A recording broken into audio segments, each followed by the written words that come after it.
Сотрудники госавтоинспекции пресекли проведение ночных гонок стритрейсеров вблизи села Лабра Чемчерского района. Информацию о планируемых гонках передали в УГАИ сотрудники районного отдела внутренних дел по Чемчерскому району.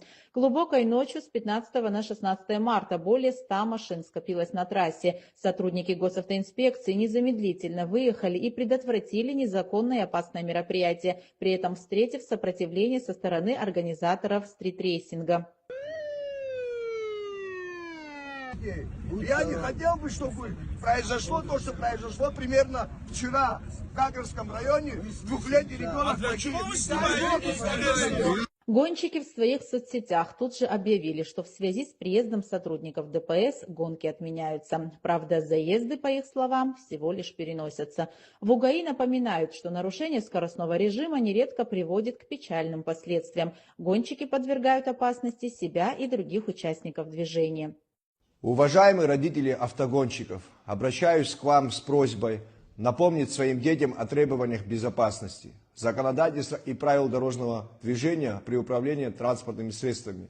Зачастую ваши дети садятся за руль, не имея на то соответствующего водительского удостоверения.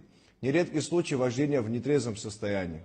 Алкогольное и иное опьянение усугубляет без того тяжелые последствия ДТП, совершаемых в ходе уличных гонок.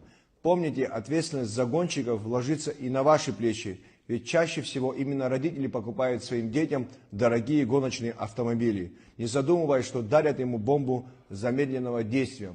Статистика показательна. Гоночное средство, которое является источником повышенной опасности, несет угрозу не только здоровью, но и жизни самих гонщиков и других участников дорожного движения. Берегите себя и своих близких. Стритрейсинг, то есть уличные гонки, популярное, но весьма опасное увлечение последних лет. Суть уличных гонок – ночные заезды на заданное расстояние.